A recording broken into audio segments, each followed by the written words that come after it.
Kapag tunay na mahal ng isang lalaki ang kanyang kapartner, napakabilis mawala ng galit niya rito. Napakabilis lambingin yan. Minuto lang, huhupa agad ang galit ng isang lalaki kapag nagsumamo na ang babaeng minamahal niya. Maitim ba skin, underarm at singit mo? K-Skin ang bahala sa'yo. Premium ang ingredients, paraben-free and sulfate-free, and FDA-approved, kaya safe for everyone. With K-Skin, ibalik ang alindog mo. Huwag nang magpahuli.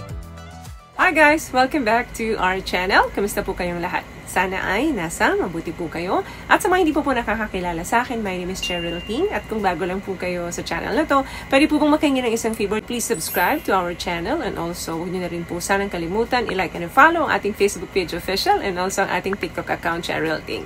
Maraming salamat po. And for today's video, let's talk about mga bagay na ginagawa ng lalaki sa isang babaeng minamahal niya. May mga couple na nasa relationship pero hindi naman sila in love. Kapag ang lalaki tunay na in love or tunay na nagmamahal sa isang babae, hindi lang yan basta sa salita mo mararamdaman. Ipinapakita niya talaga ito sa kanyang gawa. Alam niyo po ba, kapag ang isang lalaki ay tunay na nagmamahal, yung softer side niya ay unti-unti niyang pinapakita sa'yo. Alam natin ang mga kalalakihan ay may angst yan, may angas yan. Ipinapakita nila sa ating mga kababaihan na sila dapat yung nagli-lead sa relationship. Sila dapat yung protection mo. Kaya madalas, ang nangyayari, kino-cover nila yung softer side nila in order for them na protektahan ang kanilang ego at ang kanilang pride. Pero kapag ang isang lalaki ay may pagmamahal na, his softer side will start to show. Pangalawa, alam niyo po ba na mas nauunang nai-in-love ang lalaki kesa sa babae? Hindi pangkalahatan ito, pero usually, lalaki po ang unang nahuhulog ang loob sa isang babae. Alam mo kung bakit? Kasi ang mga kalalakihan ay visual creature.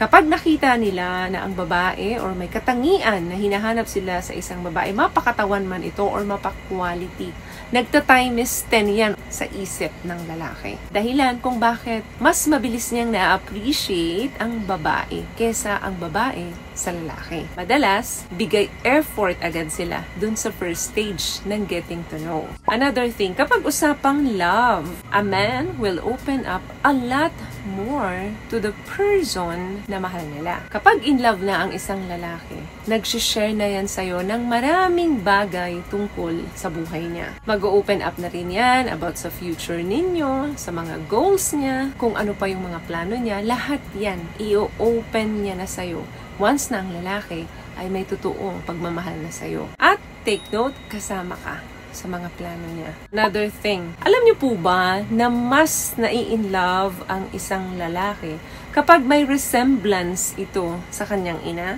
Hindi man ito physically, pero may mga qualities na kapareho ng ina niya.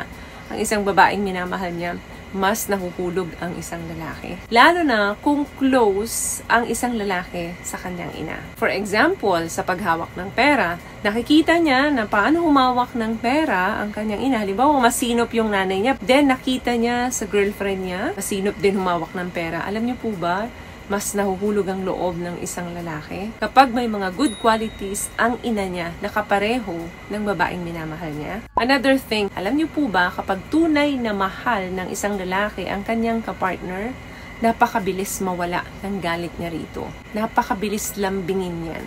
Minuto lang, huhupa agad ang galit ng isang lalaki kapag nagsumamo na ang babaeng minamahal niya. Pero kapag ang isang lalaki ay nagtatanim ng galit sa'yo, ng inis sa'yo, huwag ka nang umasang totoong mahal ka niyan. Kasi yung mga tipo ng lalaking ganyan ay mahilig magbilang ng mali sa'yo. What I love about this product, itong No More Dark Secret ng K-Skin, bukod sa may advanced whitening na siya na kung saan pwede niyang matulungan na pumuti yung mga singit-singit mo, moisturizing, meron siyang anti-irritation, antibacterial, maintain healthy pH level. Hindi lang pambabae, meron din po tayong pang-lalaki. Another thing, kapag ang isang lalaki ay tunay kang mahal, napakahalaga ng opinion mo sa lalaki. Hindi dahil wala siyang trust or tiwala sa sarili niya, but because ganun niya nire-respeto, ganun niya binavalue yung opinion mo. Nandoon yung malalim na emotional bond between the two of you. For example, meron siyang malaking didesisyonan, hihingiin niya muna ang opinion mo. At once na nagkamali siya sa opinion na to, hihingiin niya uli ang opinion mo. Ganun kahalaga yung bawat salita mo sa kanya. Another thing, kapag may mga balita or good news man ito or mapa-bad news, ikaw agad ang naaalala niyang unang taong pagsasabihan niya. Mapa-trabaho man yan, mapa-problemang pamilya, or anong milestone or achievement yung makuha niya, ikaw agad yung unang taong may isip niya na pagsabihan ito. Kaya ginagawa niya yon kasi gusto niyang maging proud ka sa kanya at hindi ka nagkamali ng pagpili sa kanya. At pag nakita niya na naging masaya ka para sa kanya, mas gumagaling ang isang lalaki. Ganyan ang isang lalaki kapag in love siya o tunay na nagmamahal sa kapartner niya. Last one, your problem become his problem. Nature sa isang lalaking nagmamahal na kapag may problema na pinagdadaanan ng kapartner niya, inaako niya ito. Hindi niya man akuin ito ng todo, pero tutulungan ka niya sa problema mo. Dahil hindi lang sa pagmamahal yon, dahil gusto ka niyang i-impress, maipakita niya yung skills and abilities niya kung paano siya mag-solve ng problema niyo. Kailangan maramdaman mo yan bilang isang babae na ang lalaking ito ay invested sa iyo. So, pag nag-share ka ng problem sa kanya at inako niya yun, di man akuin, pero tulungan ka niya, mag-volunteer siya. It's a great sign that man ay invested sa iyo. Hindi lang sa financial, mga problemang pang trabaho, pang sarili, pang family, or may mga pinagdadaanan ka sa buhay na hindi mo maintindihan, hindi ka niya i-judge. Instead, i-guide ka niya. Hindi yung tipo ng lalaking walang pakialam sa'yo ano man yung pinagdadaanan mo. Like, he doesn't do anything for you. So, may nakakabang tips sa mga napag-usapan natin ngayon. At kung nagustuhan mong ating video, please give it a thumbs up, comment down below, and also share this video na rin po sa mga kaibigan sa tingin nyo matutulungan ng video natin. Once again, palagi po kayong mag-iingat at palagi po kayong manalangin. Thank you guys for watching and see you in our next one. Always love yourself and be a blessing. Bye!